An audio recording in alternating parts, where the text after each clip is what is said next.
HighBridge, a division of Recorded Books, presents The Girl of the Lake, Stories, by Bill Roorbach. Read by Will Damron. Harbinger Hall. Bobby Mullendore was sick of 6th grade, especially without his best friend Jack B. Plus, it was spring. Painstakingly, key by key, a hard jab on each with his index fingers, he typed a missive in the exact language of the carbon copy Jack had given him as a goodbye treasure just this past fall, only adjusting the dates and dropping in his own name. Dear Mrs. Applegate, due to a career emergency, we are moving as of 16 April 1963. Robert will attend his last class this Friday, April 13th. He will start school in Asheville, North Carolina, a week hence.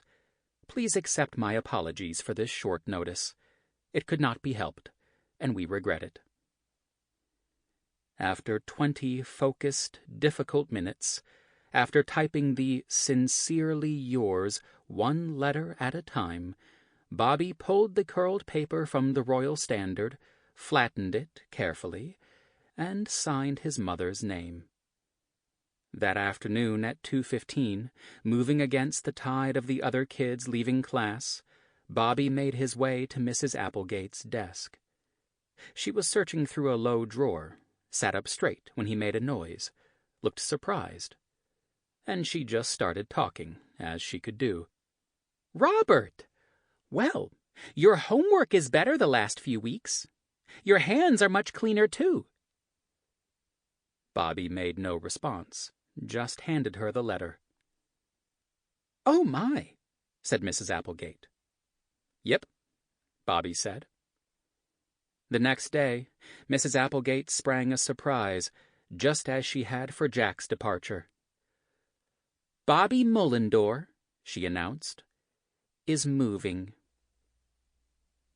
Monday, Bobby wore the same old clothes, but with the addition of one Sears Roebuck watch, a reviled Christmas present, strapped self-consciously to his wrist. Mom saw it and smiled inwardly, but still visibly, knew in her mom way not to say anything. Bobby walked to the bus stop, clutching his lunch, stood there a minute in case Mom should look down the road, then leapt into the woods. Ancient Mr. Green stopped the old yellow beast, might have even honked. He didn't like to miss a kid, but a couple of Bobby's former classmates yelled out, "Moved! Moved!" Bobby could hear Mr. Green croak, "Bobby moved?" "Moved!" the kids cried. Mr. Green, "Well, okay then." The bus roared off, wouldn't stop there again. Bobby crossed Wahackme Road, trotted down to Dogwood Lane, ducked past Mrs. Smith's, trotted down past the private lane sign, remembered to breathe, trotted along the high stone wall in front of the Schrader's house, then into the pine forest, along the needle-soft path that would bring him to the old stone stable where he and Jack B. had found wondrous things: cigarette butts, beer bottles, a big girl's bra, a pair of tighty-whities with Brent Lovelace's camp tags sewn in. The stable was on the Darcy estate, Bobby knew, the centerpiece of which was a stone mansion 5 minutes on foot from the stable through well-kept forest on a wide bridle path. From another era, as Bobby's dad phrased it.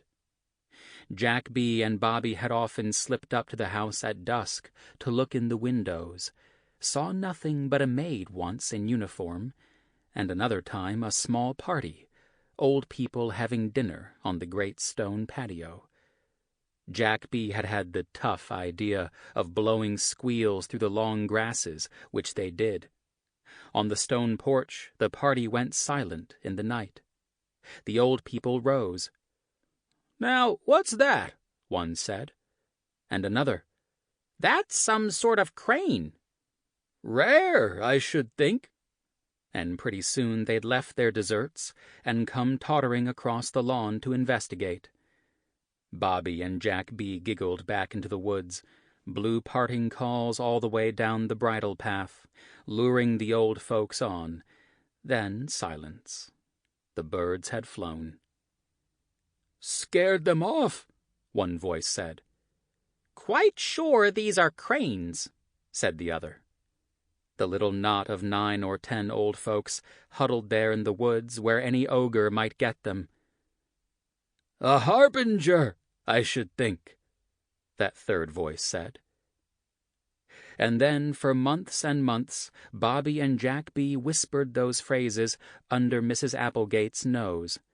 "Rare, I should think," stifled giggles. "A harbinger, I should think," gales of laughter, reprimands. The "I should think" became part of the comedy repertoire of the whole 6th grade. "Sloppy Joes for lunch, I should think." The boys didn't know what a harbinger was, and didn't look it up, but Jack B. used the word to name the estate. Bobby spent his first day of freedom in the abandoned stables of Harbinger Hall, inspecting every corner of the place, looking out every bubbled window, finding astonishing things to discuss in a possible letter to Jack B. 6 old horseshoes, a 1903 penny, a pair of girls' underpants with 2 curled red hairs more or less pasted inside. Brent Lovelace's girl, Jenny Oswest, had the reddest hair. Rotting tack, the skeleton of a cat. He ate his lunch exactly at 12:15, at a desk-like shelf in the groom's quarters. No awful pressure to trade his ring-dings for egg salad. "Funniest thing," his mom said at dinner, fish sticks and tartar sauce. "I saw Mrs. Crawford at the A&P, and she said she'd heard we'd moved." "Empty-headed woman," Bobby's dad said. Bobby hadn't thought till that moment that there was any possible flaw in his plan. But the train of conversation chugged quickly away from Mrs. Crawford, Benny C.'s mom, to a communication problem at Dad's company in New York, and then to a similar problem at Mom's garden club. Bobby felt the safety of his plan settle in around him. The next Monday, Bobby stepped off the bridle path exactly where he'd stepped off each day the previous week, trotted into the forest on his recon trail till the mansion came into view. Now it was tree to tree, the Nazis in there holding Jack B., dark day, about to storm, and the microfilm in Bobby's pocket in direst danger of getting wet in the rain and fizzing to deadly acid. He had to make the stone entryway, where he'd brazenly hidden his GI poncho on Friday's mission, a note to Jack B. folded inside. Was Jack dead? Had Jack been able to decipher the encrypted message? The line of azaleas hid a machine gun emplacement. Bobby crawled on his belly in a stone-lined drainage ditch, then to the driveway portico and the grand entryway, breathing hard. His carbine, a polished stick, turned into a Luger lifted from a Nazi corpse. He tucked the weapon into his pants for the climb chink to chink up the stone wall of the entryway, a good 12 feet high. Bobby put his face in the void where the poncho would be. He held on to the rock crevices, muscles quivering with the effort. No poncho. He climbed back down, pulled the heavy Luger from his pants, let it turn into a machine gun to be held with 2 hands. Who could have taken his poncho? The game had turned 90 degrees toward the real, and his fear turned with it. He flopped to his belly in the fine gravel of the drive, crawled the width of the great entryway, hidden only by the lip of the single marble step. Next corner of the house he peered around, peered into a study, saw the back of an old man writing at a desk, writing orders to send Jack B. to the firing squad. Bobby stood, aimed his machine gun. Exactly then, Bobby heard 2 sudden steps in the gravel. An enormous hand grabbed his neck, another the belt of his pants, and someone lifted him off the ground. The game was over. This was 100% real. heavy foreign accent, however, very like that of the Nazis on TV, saying, "What does this mean?" "I'm just a neighbor kid." "You are spying." "I live over there," trying to point. The man pulled Bobby up the step by the collar and belt, across the marble, and through one set of massive oaken doors, then through a second set, and into an expansive marble foyer. Bobby's heart fluttered in his chest. He began to thrash, but the man just yanked him off his feet by the belt again, let him kick in the air. The maid appeared, the very one, appeared on the great marble stair that rose straight ahead. She said, "Oh, is this the person who's been—" "The same," said Bobby's captor. "I'll get Hilliard." And too soon a door opened, and a butler came into the great foyer, an unmistakable butler in actual tails, carrying the poncho in front of him. He said, "This is yours?" "It's just my raincoat," Bobby said. The butler produced the note to Jack B., read, "Attackway 0900 hours A, Ilkay Allway." Then, translating, "Free you through back wall? Stand clear for dynamite?" "It's just a game." "Use acid on maid's face?" "I'm sorry," Bobby Mullendore said. He would not cry. "What do you think, Dort? Shall we bother Mr. D'Arcy?" Hilliard said the master's name in 3 distinct syllables like letters, D.R.C. He turned on heel. The hand at Bobby's neck squeezed harder, urged him to follow. Prisoner and guards walked about a mile down a corridor of heavy doors to an elaborately arched stone doorway.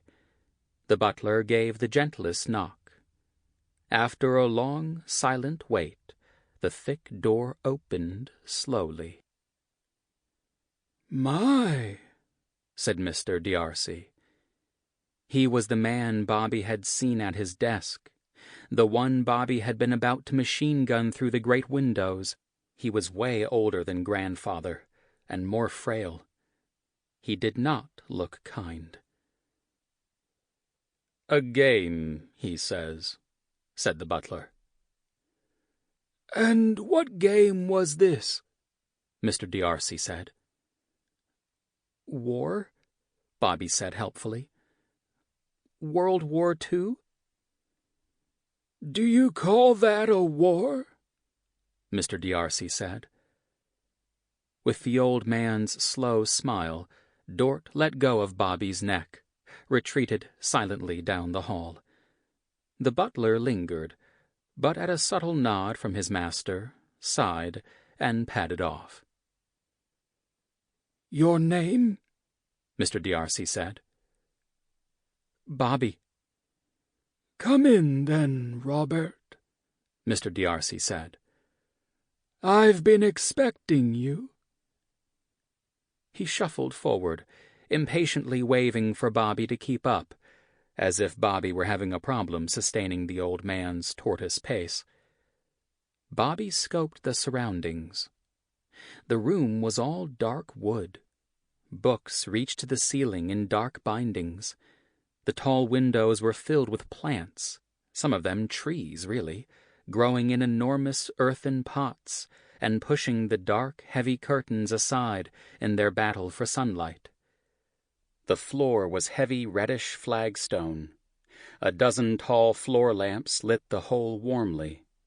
The fireplace, set with a fire unlit, was as tall as Mrs. Applegate. She could put her whole desk in there and stand behind it, and her head wouldn't even be up the chimney. The brightest spot in the room was Mr. D'Arcy's desk, piled with books and papers and rubber stamps and a heavy old phone, all of it lit by 2 golden lamps. A tall accounting book lay open, a fountain pen uncapped upon it, work interrupted. Mr. D'Arcy straightway recapped the pen, placed it in its golden holder. Bobby wasn't scared at all, he told himself. Something about all the books and lamps. Mr. D'Arcy smelled of cologne, looked warmly stuffed, taxidermy in corduroy. He was carefully shaved, hair neatly trimmed, none of Grandpa's long ear hairs and nose hairs, hair dyed black, it looked like, and shot through with white strands, all damply combed. The spotted hands had a little shake to them, like conducting their own small orchestra. The face, when Mr. D'Arcy finally looked at Bobby, was large and serious, spots and lines, yet something kindly in there, something soulful and sad inside the hardness of the eyes. "You want to play war?" Mr. D'Arcy said abruptly. And he marched around his desk to the bookcases, reached for a book, pulled at its spine, and a section of the bookcase slowly swung out into the room, a secret door straight from monster movies. "Tough," said Bobby. "Tough?" said Mr. D'Arcy. "Cool," said Bobby.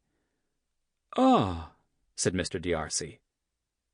In the new room there was just darkness, until Mr. D'Arcy found the switch on the table lamp. When he closed the bookshelf door, the lamp was the only light. He said, "Our map room." No windows, no door visible at all, but a fresh breeze coming from somewhere. 2 walls were all big cabinets, narrow drawers. The other 2 walls offered complicated banks of rolled-down maps. Mr. D'Arcy shuffled around the room, turned the switches on a dozen lamps, gradually lit a stately oaken table the size of 2 ping-pong tables pushed end to end. A colorful map, almost as long and wide as the table, was already rolled out and weighted at its 4 corners with stout pyramids of iron. What land did the old map show? Bobby bent to it with sharp eyes. It was like a painting, cracked and crinkled, hugely detailed, the lakes showing waves, the mountains green with white peaks, cities with ornate buildings, the borders with other countries orange and forbidding. The very lettering was foreign.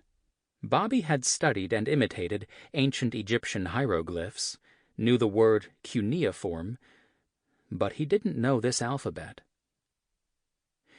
Mr. D'Arcy let him look a while.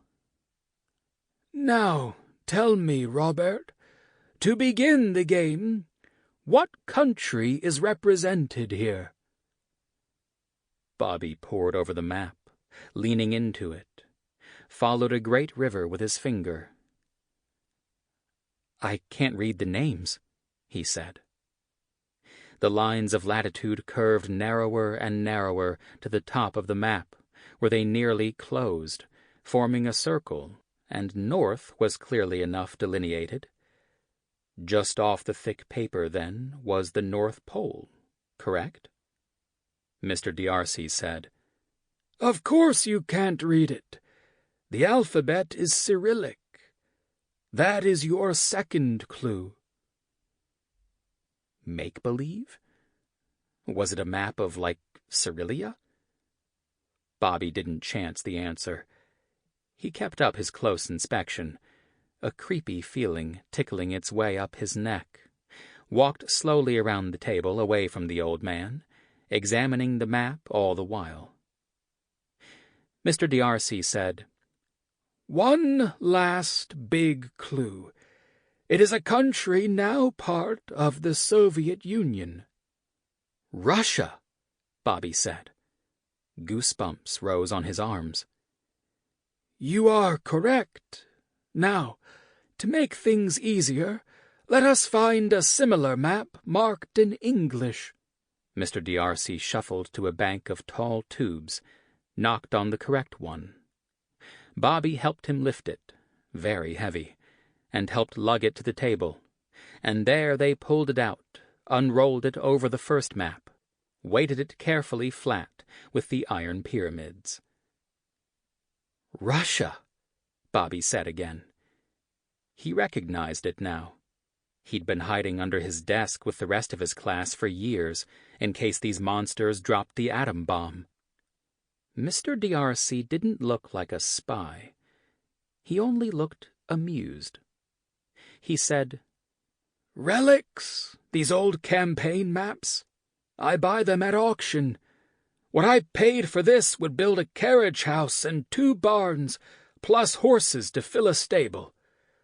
But see how beautifully made.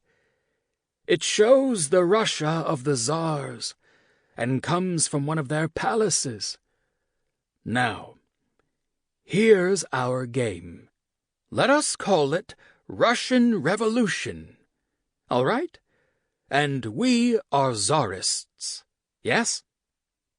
Mr. D'Arcy opened a drawer in the table, struggled to produce from it an ornate leather box, opened this carefully with both hands, tilted it to show Bobby what was inside. Figurines, a dozen large handfuls of tiny metal people, nicely painted. "We live over here." Mr. D'Arcy walked around to Bobby's side of the table very slowly, carrying the box of people. He placed it carefully atop the map, put a precise finger on St. Petersburg. "But it is summer now, so we are down here at our dacha, our summer cottage, that is, just south of the great new city. The year is 1905. Bobby had his eyes on the figurines. Each was about 1 inch tall, and there were hundreds, all seemingly different. "Yes? Let's put some players on the board. First, we'll need a nobleman." Mr. D'Arcy fished in the pile of little people, found a proud fellow dressed in a smart, military-looking uniform. This he placed at the dacha. He said, "Our nobleman's name, as our little game begins, is Count Darlotsov. He is 23 years old. Quite young to be running an estate, don't you think? Quite young to be father of 3 children. But such was the time and place. Now, let us represent young Count Darlotsov's family." Mr. D'Arcy emptied the leather box into the North Sea, shuffled a handful of people up next to Sweden, indicated with a quavering hand that Bobby should pick out the players as they were named. "Father, or the old Count," he said solemnly. Bobby picked out a fat fellow in jacket and medals, put him near Count Darlotsov. "Now, mother, or the old Countess." And Bobby picked an overweight little thing in a gown painted red. "Uncanny choices," Mr. D'Arcy said. Soon there was a crowd on the map in the area of the dacha. Count Darlotsov's relatives, his beautiful wife, a redhead like Jenny Oswest, their 3 children, her 2 sisters, their husbands, their 6 and 8 children respectively, dozens of servants, 2 old aunts. The dacha was not a cottage at all, as Mr. D'Arcy described it, but several mansions surrounded by a dozen fine barns, huge fields. "The trees there," Mr. D'Arcy said. "They were as big as our elms here in Connecticut. Very large trees they were, Russian maples, I should say, in rows both sides of the lane. One looked down over long lawns to, what shall we call them, to terraced ponds, and past these one glimpsed the homes of the peasants, the old Count's people, as he called them. My people, which he said, as he might say my cattle. People, as it happened, who were being stirred up by thinkers from St. Petersburg's universities." The old Count's son, whom Mr. D'Arcy called the young Count, was one of the troublesome thinkers. He'd taken the new philosophies deeply to heart, finding them humane, at least in theory, moderate and achievable. The serfs had been freed long before, in the year 1860, but freed only to economic slavery. The thinkers rose up with ideas to solve these problems: constitutional monarchy, social democracy, anarchism, nihilism, Bolshevism, Menshevism, land reform. The peasants began to covet the fields they worked. Mr. D'Arcy gave Bobby a long look. "These are things we can talk about in the future, you and I, should you be inclined." Bobby nodded noncommittally, offered a polite smile. Mr. D'Arcy fingered the figurine of the old Count. "Him, exactly," he said. And then, "But I'm afraid our game starts with the violent death of this man, and with the revision, I should say, of the young Count's idealism." The old Count, it seemed, had cut off all but the most rudimentary foodstuffs to his peasants after the uprisings of 1905. He made hunting illegal, fenced off the ponds, saw trespassers and poachers hung. Mr. D'Arcy pointed at various places on the map, as if the very neighborhoods and shop fronts and carriages were pictured there. The Neva blacksmith, he explained, Iosif Vladimirovich Alyoshin, became enraged when his dog was run over by the mounted escorts of the old Count's party, which had come into St. Petersburg to meet with the hated Tsar. Iosif, a reader and declaimer of poetry, educated by the decrees of the Edict of Emancipation, eloquent far beyond his station, ran after the carriages, caught up with them at the Neva River market, demanded restitution. "And what do you think the old Count said to kindly Iosif, Robert? Did he say he was sorry? Did he send a servant down next day with one of his 246 dogs? No. The old Count said this: 'Well, blacksmith, call on Butcher Evanitsky. You and your brothers won't need your meat ration this month.'" Iosif forgot himself and leapt, pulled the old Count out of his saddle onto the cobblestones. And that might have been that, with Iosif hanged shortly, but the crowd surged in. There was no time for rope, no guns, none of that. The peasants pulled up the cobblestones and bashed noble brains, carried the bodies through the market square, hung 12 of them on the iron spikes of the fence around the old church. The priest burst out, aghast, held his hands up for quiet, said, "You have proved to God that you are serfs always." Soon he was hanging from the fence himself. Mr. D'Arcy gazed at the old Count's figurine a long time, said, "I'm glad you've picked him out. You've a marvelous eye. Let us bury him. We'll need a graveyard before we're through, I should say. Let us put our cemetery somewhere beautiful, somewhere we won't have to move it. Here in Sweden, perhaps." Bobby flew the remains of the old Count to Sweden with a slow, solemn hand, lay the fat little figurine on its back.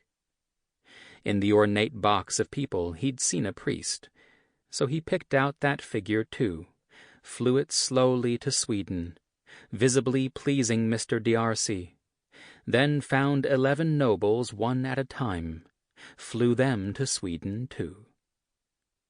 Bobby said, "The Tsar is like the king?" "Bigger than a king. And his work of repression is a holding down by force. The repression in those years was bloody, inhuman. All of life became so. Murder poured from the palace. The young... Sample complete. Ready to continue?